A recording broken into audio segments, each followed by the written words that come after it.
ఓం సాయిరామ్. సమర్థ సద్గురు సాయినాథ్ మహారాజ్ కీ జై. మన సాయి బిడ్డలందరికీ నమస్కారం ఫ్రెండ్స్. అందరూ ఎలా ఉన్నారండి? అందరూ కూడా సాయినాథుని దయ వలన ఎప్పుడు ఆనందంగా ఆరోగ్యంగా ఉండాలని, మీరు కోరిన కోరికలన్నింటినీ సాయినాథుడు తీర్చేయాలని మీ తరపున నేను కూడా మనస్ఫూర్తిగా కోరుకుంటూ, ముందుగా సాయినాథుని పాద పద్మములకు ఒక్కసారి నమస్కరించుకుని వీడియోలోకి అయితే వెళ్ళిపోదాం.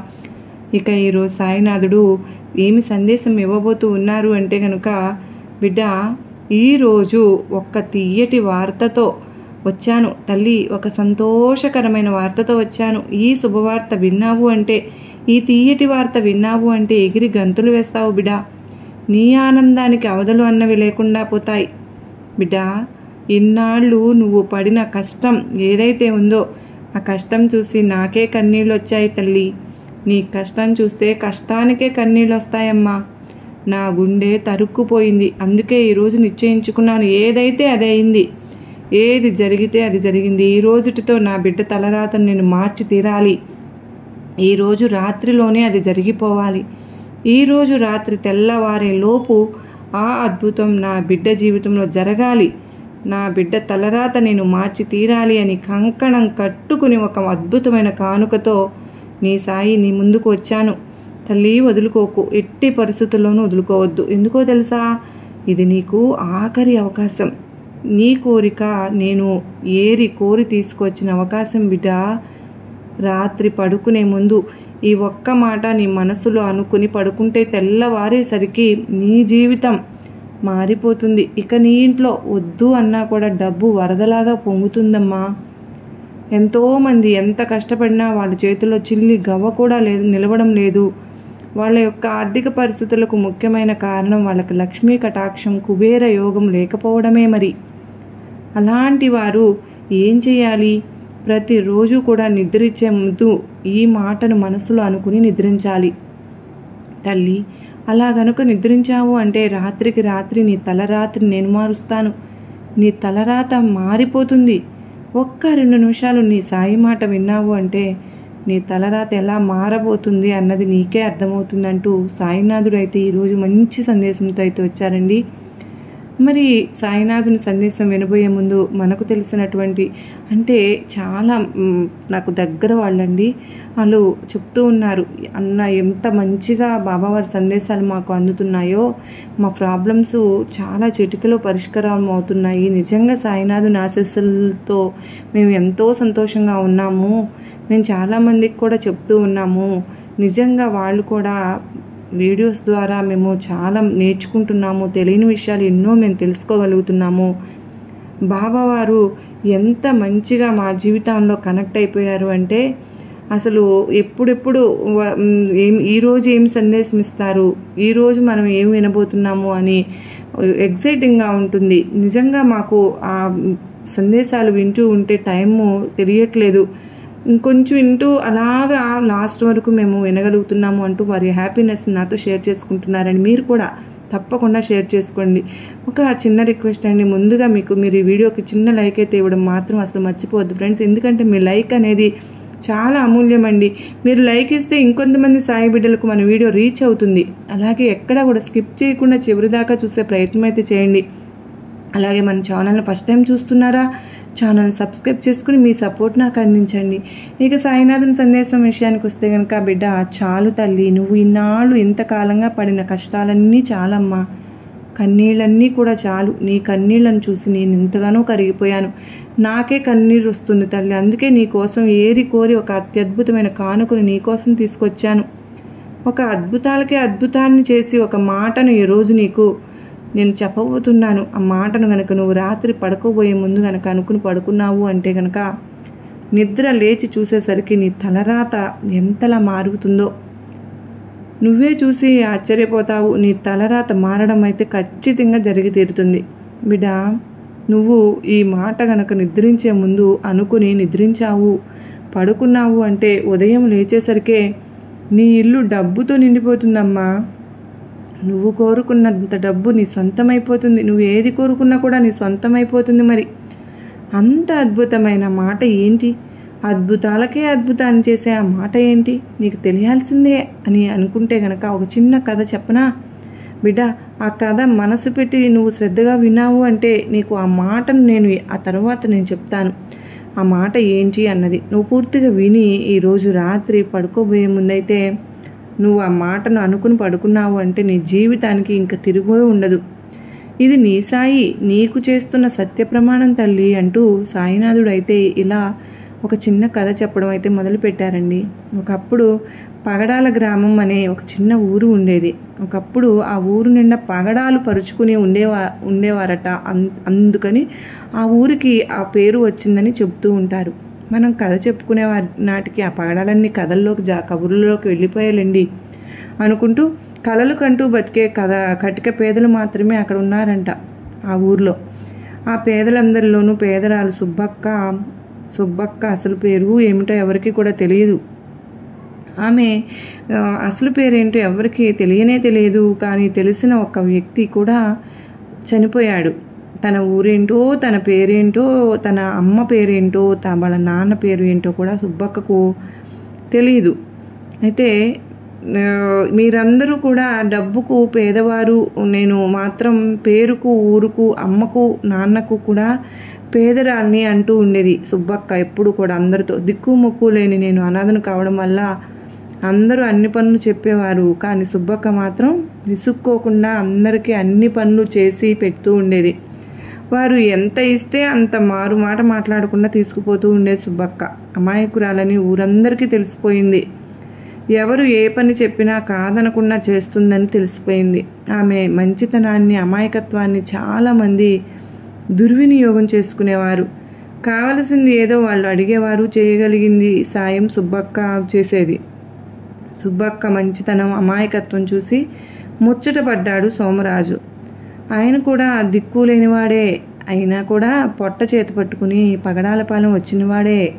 ఊరు పెద్దలందరూ కూడా గొడవ పెట్టుకుని సుబ్బక్కకు, సోమరాజుకు, రాముల వారికి కూడబలుక్కుని గుడిలో పెళ్ళైతే చేశారు. సోమరాజుకు చేపలు పట్టడం బాగా తెలుసు. ఎప్పుడు వల వేయాలో, ఎప్పుడు తీయాలో, ఎప్పుడు మావు పన్నాలో అతనికి బాగా తెలుసు అన్నమాట. గాలంలో చేపలు పట్టడం, చేపల్లో మావులు చేపలు పట్టడం సుబ్బక్క నేర్చుకోవడానికి 3-4 సంవత్సరాలు పట్టింది. ఈలోగా ఆమెకి 2 బిడ్డలు కూడా పుట్టారు. అయితే సోమరాజు చేపలు పడుతూ ఉంటే సుబ్బక్క వాటిని అమ్ముకుని వస్తూ ఉండేది. వీరిద్దరిని చూసి సీతారాముల్లో అనుకునేవారు ఊరి జనమంతా కూడా. కానీ ఎవరి దిష్టి తగిలిందో ఏంటో, ఏనాటి కర్మ తెలియదు. ఎవ్వరూ ఊహించినటువంటి సంఘటన జరిగిపోయింది వాళ్ళ జీవితంలో. పెద్ద పెద్ద చేపలను పట్టుకుందాం కదా అని చెరువు మధ్య దాకా వెళ్ళిన సోమరాజుకు చెరువు మధ్య ఊబి ఉందా అన్న సంగతి తెలియదు. పొరపాటున అందులో కాలు వేసేశాడు. తిరిగి తీసుకునే అవకాశం కూడా లేకపోయింది. అలాగే లోపలికి కూరుకుపోయాడు. సుబ్బక్కకు మళ్ళీ కష్టకాలం ప్రారంభమైంది. ఇదివరకు అంటే తన పొట్ట ఒక్క మాత్రమే తనకు సమస్య. కానీ ఇప్పుడు 2 బిడ్డలు కూడా తన మీద ఆధారపడి ఉన్నారు. ఆ 2 బిడ్డలు కూడా చిన్న బిడ్డలు. అమ్మా అని తప్ప, ఆకలి అయినప్పుడు అమ్మా అని పిలవడం తప్ప ఇంకేమీ తెలియని చిన్న పిల్లలు.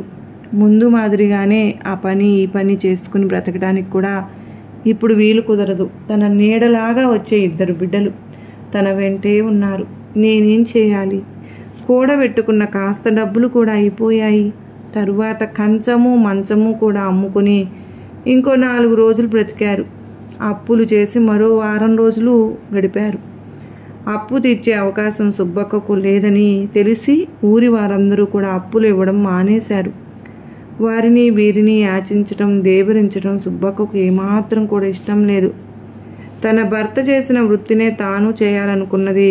ఇంట్లో ఒక మూలన ఉన్న వలను తీసుకుని తన 2 బిడ్డలను తీసుకుని అలా 2 బిడ్డలతో వెంట పెట్టుకుని చెరువు దగ్గరకు వచ్చింది. చెరువులో వల విసిరింది. సాయంకాలం దాకా చూసిన ఒక్క చేప కూడా పడలేదు. ఆ రాత్రి అక్కడే పడుకుంది సుబ్బక్క తన పిల్లలతో.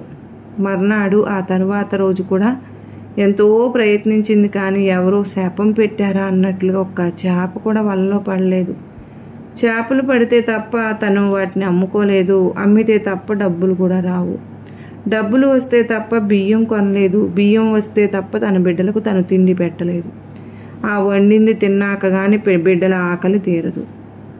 ఆకలి తీరేదాకా ఆ బిడ్డలు అలా ఏడుస్తూనే ఉంటారు. అలా అనుకుంటూ చాలా బాధపడింది సుబ్బక్క. తన 2 బిడ్డలు ఆ చెరువు దగ్గరే ఉన్నారని, గడిచిన 3 రోజులుగా వాళ్ళకొక్క మెతుకు కూడా లేదని, తన బిడ్డలు 2 ఆకలి ఆకలి అని ఏడుస్తూ ఉన్నారని ఆ దారిన వస్తూ పోతూ ఉన్న వారందరికీ కూడా సుబ్బక్క వాళ్ళకందరికీ తెలుసు. అయినా సుబ్బక్కను మాత్రం ఎవ్వరు కూడా పలకరించలేదు. ఎవరు ఇంత అన్నం పెట్టాల్సి వస్తుందో అని ఊరి వారి భయం. కళ్ళల్లో ప్రాణాలు పెట్టుకున్న పిల్లలు వేసి చూసింది సుబ్బక్క. ఆమెకు ఒక్కసారిగా గుండె తరుక్కుపోయింది. పిల్లల్ని చూస్తే ఏడుపు ఆగడం లేదు. కళ్ళల్లో నీళ్లు జలజల రాలిపోతూ ఉన్నాయి. కడుపు రగిలిపోతోంది. గుండెలు ఎవరో పిండేసినట్లుగా మెలిపెట్టి బయటకు లాగేసినట్లుగా విలవిల్లాడిపోతుంది ఆ తల్లి హృదయం. ఇక ఆకలితో ఉన్న 2 బిడ్డల్ని చూడగానే సుబ్బక్కకు ఏడుపు ఆగడం లేదు. మమకారం తన్నుకొచ్చింది. మాతృత్వం పొంగుకొచ్చింది. నా కడుపున పుట్టినందుకు నా బిడ్డలను పస్తులు ఉంచుకున్నాను కదా. నాలాంటి దుష్ట తల్లి ఎక్కడైనా ఉంటుందా? నాలాంటి దురదృష్టపు తల్లి ఎక్కడైనా ఉంటుందా? కన్న బిడ్డలకు పట్టెడు మెతుకులు కూడా పెట్టలేని దౌర్భాగ్యపు తల్లి ఇంకెవరికీ ఉండకూడదు అని పిల్లల్ని దగ్గరకు తీసుకుని కౌగులించుకుంది, హత్తుకుంది, గుండెలకు హత్తుకుంది. వారి శరీరాలను తడిమింది.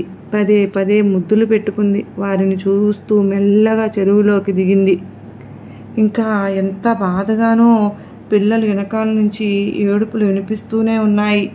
బాధగా వెనక్కి తిరిగి చూసింది సుబ్బక్క. ఇంకా సరే పదే పదే ముద్దులు పెట్టుకుని వారిని చూస్తూ దిగినా దేశం అంతా పిల్లల మీదే ఉంది. ఆమె నడుము దాకా నీళ్లు వచ్చేశాయి. ఇంకోసారి పిల్లల వైపు మళ్ళా చూసింది. ఇంకో అడుగు వేసింది. ఈసారి గుండెలు దాకా నీళ్ళు వచ్చాయి.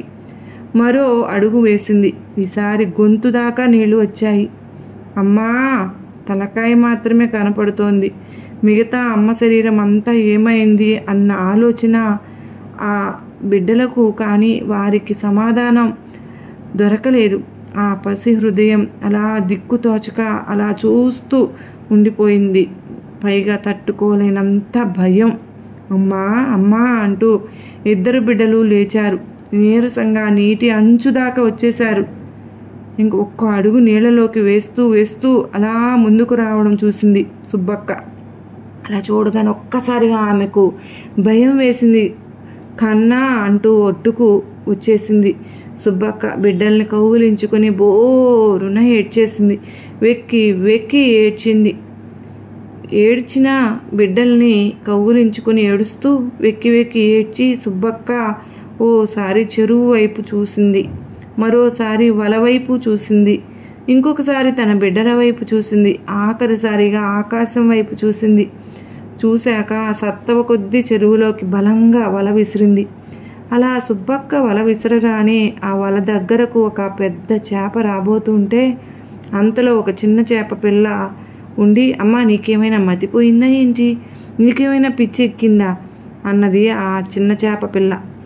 చేప అమ్మకు అలా అడ్డుపడుతూ అలా అంటూ ఉంటే అమ్మ చేపకు అడ్డంగా నిలబడింది. నిజంగానే మన అమ్మకు పిచ్చెక్కింది, లేకపోతే ఇలా ఎందుకు చేస్తుంది? 3 రోజుల నుంచి ఈ వల గురించి, అందులో దాక్కున్న ప్రమాదాన్ని గురించి మనందరికీ చెబుతూనే ఉంది. చెప్పి చెప్పి బుర్ర పోయింది ఉంటుంది. అందుకే తనే స్వయంగా వలలోకి చేరబోతోంది. అందరూ రండి, అమ్మను కాపాడుకుందాం, అమ్మను వెనక్కి తీసుకొద్దాం అంది మరొక పిల్ల చేప. అమ్మా మమ్మల్ని చేయొద్దు అన్న పని నువ్వెందుకు చేస్తున్నావు అమ్మా అన్నది మరో చిన్న చేప. ఈ చిన్న చేప అంటే అమ్మ చేపకు మరీ ఎంతో ఇష్టం. దాన్ని ఒక్కసారి ఎత్తుకుని ముద్దు పెట్టుకుంది అమ్మ చేప. మరేం లేదు కన్నా, మనం 3 రోజులుగా చూస్తూనే ఉన్నాం కదా, ఆ సుబ్బక్క తన 2 బిడ్డలు ఆ చింత చెట్టు కింద ఆకలి ఆకలి అంటూ అలమటిస్తూ ఉన్నారు కదా, మనం చూస్తూనే ఉన్నాం కదా. చాలామంది వాళ్ళను చూస్తూ కూడా చూడనట్టే తప్పుకొని వెళ్ళిపోతూ ఉన్నారు. ఇంతకుముందు ఆ సుబ్బక్క చెరువులో దిగి చచ్చిపోవడానికి సిద్ధపడింది కదా. భగవంతుని దయ వల్ల అలా జరగలేదు అనుకోండి. ఒకవేళ కర్మ కాలిపోయి సుబ్బక్క చనిపోయింది అనుకోండి, ఆ 2 పిల్లలు దిక్కులేని వారే అయిపోతారు కదా అన్నది అమ్మ చేప. అవును, అయిపోతే ఏముంది అన్నది ఓ చిన్న చేప. అలా జరగకుండా ఉండాలంటే సుబ్బక్క బతికి ఉండాలి. ఆమె బిడ్డలకు ఆమె తిండి దొరకాలి అంటే ఆమె విసిరిన వలకు నేను దొరకాలి. అప్పుడే సుబ్బక్క బిడ్డలు అనాథులు కారు అన్నది అమ్మ చేప. ఆ సమాధానం విన్న అక్క చేపకు కొంచెం కోపం చిరాకు వచ్చింది. అమ్మా, సుబ్బక్క చనిపోతే ఆ బిడ్డలు అనాథలైపోతారు, బాగానే ఉంది. కానీ మరి నువ్వు చనిపోతే మేము మాత్రం అనాథలమే అవుతాం కదమ్మా, అనాథలు అయిపోమా అన్నది. మమ్మల్ని అనాథలు చెయ్యకమ్మా అంటూ ఏడ్చేసింది ఆ కూతురు చేప. బిడ్డను దగ్గరకు తీసుకుని మొదట నుదుటి మీద సుతారంగా ముద్దు పెట్టుకుంది ఆ తల్లి చేప. పిచ్చి తల్లి, మనకు మనుషులకి ఇదేనమ్మా తేడా, చాలా తేడా ఉంది తల్లి. మనుషులను మట్టి కొట్టుకుపోతున్న మనుషులమ్మా, పట్టించుకోరు. మనం అట్లా కాదమ్మా, మనవి జాలి గుండెలు. మనం బతకాలి అనుకుంటాం, మన చుట్టూ ఉన్న వాళ్ళను కూడా బతికించాలి అనుకుంటాం. అందుకేనమ్మా ఈశ్వరుడు మనకు ఈ ఉత్తమ జన్మను ఇచ్చాడు, వాళ్ళనేమో మనుషులుగానే పుట్టించాడు అన్నది అమ్మ చేప. అలా చెప్తూనే ఆ అమ్మ చేప వలలోకి జొరబడి తన వలలోకి చిక్కుకున్నట్లుగా వలను అటు ఇటు తిప్పుతూ కదిలిస్తూ సుబ్బక్కకు చేప పడింది వలలో అని తెలియజేసేటట్లు సంకేతాలు ఇస్తూ తన ప్రాణాలను వదిలేసింది. ఇక ఆ సుబ్బక్క వలను తీసుకుని ఆ చేపను అమ్మి తన బిడ్డలకు కడుపు నిండా అన్నం పెట్టుకుంది అంటూ అమ్మవారైతే ఇంతటితో ఈ కథ చెప్పడం ఆపారండి. బాబావారు చెప్పిన ఈ కథ విన్న తరువాత ఆ అమ్మ చేప కథ, తల్లి కష్టం ఎలా అయినా బిడ్డ చూసావా ఎలా ఉంటుందో, కన్నీరు అంటే ఎలా ఉంటుందో తెలుసు కదా, ప్రాణభయం అంటే ఏంటో ఎలా ఉంటుందో తెలిసింది కదా బిడ్డ, ఈ లోకంలో అంతేనమ్మా అంటూ బాబావారు డబ్బు ఉంటే అన్నీ ఉన్నట్లే అంటుంది తల్లి. మనుషులు ఇప్పుడు పరిస్థితి అలాగే ఉందమ్మా. డబ్బు లేక, ఆర్థిక పరిస్థితి బాగాలేక ఎంతమంది బాధపడిపోతూ ఉన్నారు, ఎంతమంది పస్తులు ఉంటూ ఉన్నారు, ఎంతమంది నిద్రలేని రాత్రులు గడుపుతున్నారు, ఎంతమంది చనిపోవాలి అనుకుంటున్నారు, ఎంతమంది తల్లిదండ్రులు తమ బిడ్డలను ఆకలితో ఉంచుకుంటున్నారు. నా బిడ్డలందరికీ ఇలాంటి పరిస్థితి రాకూడదు, నా బిడ్డలందరూ కూడా, ఈ సాయి బిడ్డలందరూ కూడా ఎలాంటి పరిస్థితులు ఎదుర్కోకూడదు అని ఈరోజు నేను నా బిడ్డలందరికీ ఒక అద్భుతమైన కానుకను తీసుకొచ్చాను తల్లి. మీరు ఎప్పుడూ కూడా డబ్బు పరంగా, ధనపరంగా ఇబ్బందులు పడకూడదు, కష్టకాలంలో బ్రతకకూడదు. మీరు అలా కన్నీళ్లతో కష్టకాలంలో బతుకుతూ ఉంటే ఈ సాయి చూస్తూ ఉండలేను తల్లి. అందుకేనమ్మా అద్భుతాలకే అద్భుతాన్ని చేసే ఒక్క మాటను తీసుకువచ్చాను బిడ్డ. నువ్వు గనుక నేను చెప్పినట్లు నమ్మకంతో, విశ్వాసంతో నేను చెప్పే మాటను చెప్పుకున్నావు అంటే నీ ఇంట్లో లోటు ఉండదమ్మా, అన్నదే ఉండదు తల్లి. నీ ఇంట్లో దేనికి లోటు ఉండకుండా ఉండాలనే, డబ్బుకు కొరత ఉండకూడదనే, సంపదలకు కొరత ఉండకూడదనే, నీ ఇంట్లో సిరుల వర్షం, కనక వర్షం కురిపించాలని ఆ కనక మహాలక్ష్మి సాక్షాత్తు కుబేరుడే నీ ఇంటికి దిగి వస్తాడు బిడ్డ. ఆపై ఎలాగో నీ సాయి అనుగ్రహం నీకు ఉండనే ఉంది కదా. ఆ మాట ఏంటి అంటే తల్లి, నువ్వు రాత్రి పడుకోబోయే ముందు ఈ మాట అయితే నువ్వు చెప్పుకొని పడుకో బిడ్డ. నీ ఇంట్లో ధనధాన్యాలకు, సిరి సంపదలకు లోటు అన్నది లేకుండా చేస్తాను, నీ ఇంట్లో దరిద్రాన్ని తొలగిస్తాను, నీ ఇంట్లో పేదరికాన్ని నిర్మూలిస్తాను తల్లి. ఆ మాట ఏంటో తెలుసా బిడ్డ? ఓం శ్రీ సాయి ధనమాంగళ్యదాయే నమః. ఓం శ్రీ సాయి ధనమాంగళ్యదాయే నమః. ఈ మాటను నువ్వు రాత్రి పడుకునే ముందు నీకు ఎన్నిసార్లు వీలైతే అంత ఎక్కువగా చెప్పుకోవడానికి, చదువుకోవడానికి ప్రయత్నించు బిడ్డ. నువ్వు అలా పడుకునే ముందు ఈ మాటను, ఈ మంత్రాన్ని నువ్వు గనక చెప్పుకొని పడుకున్నావు అంటే నీ జీవితం ఎంతలా మారిపోతుందో అది చూసి నీ కళ్ళను నువ్వే నమ్మలేకుండా అయిపోతావు. మరునాడు ఉదయం లేచేసరికి నీ జీవితంలో అద్భుతాలు జరగడం అన్నది మొదలైపోతుంది. కనుక తప్పకుండా ఈ మంత్రాన్ని, మాటను నువ్వు పడుకునే ముందు అనుకుని నీ జీవితంలో ఉన్న కష్టాలను, కన్నీళ్లను అన్నింటినీ కూడా తొలగించేసుకో తల్లి. ఇక మీదట నీకు ఎప్పుడు కూడా నీ జీవితంలో సంతోషం, సుఖం అన్నదే నేను చూడాలి అంటూ బాబావారు అయితే ఈరోజు చాలా అత్యద్భుతమైన సందేశాన్ని అందించారు కదా ఫ్రెండ్స్. మరి ఈ సందేశం మీకు ఎంతగానో నచ్చింది అని, గొప్ప నమ్మకాన్ని ధైర్యాన్ని కలిగించిందని నేను అనుకుంటున్నాను. నచ్చింది అనుకున్న వారు ప్రతి ఒక్కరూ కూడా బాబావారి వీడియోకి చిన్న లైక్ ఇచ్చి సపోర్ట్ చేయండి. అంత మాత్రమే కాదండి, మరికొంతమంది సాయి బిడ్డలకు షేర్ చేయండి. మరలా మరొక చక్కని సాయినాథుని సందేశంతో మరలా మీ ముందుంటాను. అంతవరకు ప్రతి ఒక్కరూ కూడా సుఖంగా, సంతోషంగా, ఆయురారోగ్యాలతో, అష్టైశ్వర్యాలతో ఉండాలని మనస్ఫూర్తిగా బాబావారిని మరొక్కసారి వేడుకుంటూ, మీ అందరూ కూడా ప్రతి ఒక్కరూ కూడా నా గురించి కూడా సాయినాథునికి ప్రేయర్స్ అయితే పెట్టండి. నేను బాబావారి గుడికి వెళ్ళినప్పుడు మనందరి కోసం బాబావారి దగ్గర పూజ అయితే చేయించుతాను, అర్చన చేయించుతాను. మరి మరలా కలుసుకుందాం. ఓం నమస్కారం అండి. ఓం సాయిరామ్. సర్వే జనా సుఖినో భవంతు. లోకా సమస్త సుఖినో భవంతు.